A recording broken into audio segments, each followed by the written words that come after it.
ఇక అల్లూరు జిల్లాలో ఆదివాసీ trust అక్రమాలపై prime 9 ప్రసారం చేసిన కథనాలకు అధికారులు స్పందించారు. కలెక్టర్ దినేష్ కుమార్ విచారణకు ఆదేశించారు.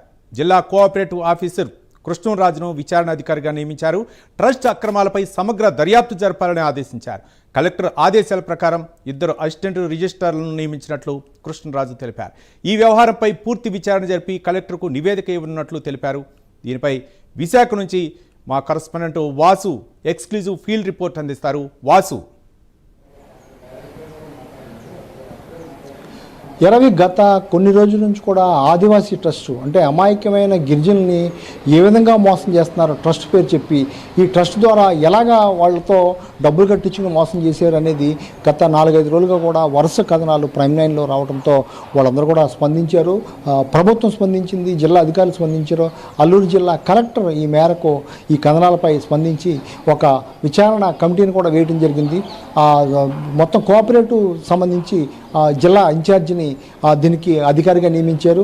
ఆయనతో పాటు 2 అసిస్టెంట్లను కూడా ఆయన నియమించడం జరిగింది. వీళ్ళంతా కూడా దీని మీద సమగ్రమైన నివేదిక ఏమన్నా సమగ్రంగా విచారణ జరిపి ఉన్నారు. అసలు దీనంతా కూడా ప్రధాన కారణం పడాలని ఒక మాజీ కానిస్టేబుల్ ఈ ట్రస్ట్ ఏర్పాటు చేసి కానిస్టేబుల్గా ఉన్నప్పుడు ఈస్ట్ గోదావరి లేదా విశాఖ తదితర ప్రాంతాల్లో అనేక కేసుల్లో ఇరుక్కుని సస్పెండ్ అవ్వడం జరిగింది.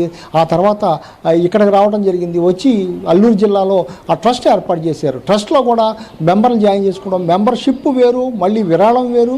అదేవిధంగా ఒక ఐడి కనుక అంటే 12,500 రూపాయలు పెట్టి ఒక ఐడి కడితే నెల జీవితాంతం మీకు 3,000 వస్తుందని నమ్మబలికి మొత్తం కూడా గిరిజనులు మోసం చేసే పరిస్థితి ఏర్పడింది. గిరిజనులు కూడా ఆ చిన్న చితక అమౌంట్ వస్తే వాళ్ళ కుటుంబం వెళ్ళిపోద్దని ఆశపడి వాళ్ళంతా కూడా వాళ్ళకు ఉన్నటువంటి వస్తువులు, గేదెలు, లేకపోతే ఆవులు, లేకపోతే మేకలు, ఈ విధంగా వాళ్ళకి ఏ ఆస్తులు ఉంటే ఆస్తులు అమ్మేసి ఒక్కొక్కరు 2 ఐడీలు 3 ఐడీలు కట్టుకున్నారు. కొంతమంది 4-5 ఐడీలు కట్టుకున్నారు. మొత్తం వాళ్ళకున్న ఆస్తి అంతా అమ్ముకుని కూడా కట్టుకున్నారు. దానివల్ల వాళ్ళకి 9,000, 10,000 నెలకు వస్తుంది. ఇంకా ఎటు కష్టపడక్కర్లేదు, దీని మీద బతకొచ్చు, జీవితం వెళ్ళిపోద్దని వాళ్ళంతా కూడా ఆశపడ్డారు. ఇలాగ దాదాపు 2,30,000 మంది సభ్యులు ఉన్నారని ఆ పడాల బహిరంగ సభల్లో చాలాసార్లు చెప్పడం జరిగింది.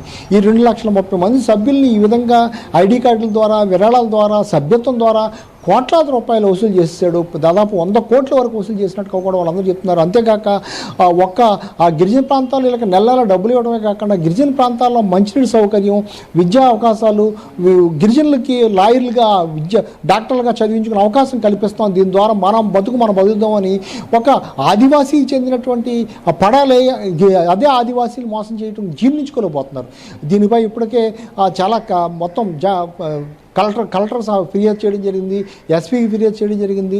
వందలాది మంది బాధితులు మొత్తం కూడా కలెక్టర్ దగ్గరికి వెళ్ళి చెప్పడం జరిగింది. మొత్తం మన కథనాలు కూడా వాళ్ళకి చూపించడం జరిగింది.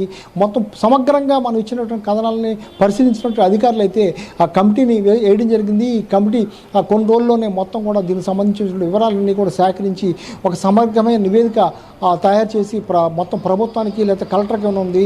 దీని ప్రకారం ఇప్పటికే గిరిజన సంఘాల నాయకులు కూడా మొత్తం వీళ్ళకి మద్దతుని ఇచ్చారు. గిరిజన సంఘాల నాయకులు కూడా చాలామంది కూడా ఇలా అన్యాయం చేయడం, ఒక గిరిజనే మోసం చేయడం అన్యాయం కూడా వాళ్ళందరూ కూడా చెప్పే పని కనిపిస్తుంది. మొత్తం ఏదేమైనప్పుడు కూడా అతి త్వరలోనే ఒక నివేదిక ఏర్పాటు చేసి నివేదికని దాన్ని బట్టి కూడా చర్యలు తీసుకునే అవకాశం ఉంది. Ravi, right, thank you Vasu.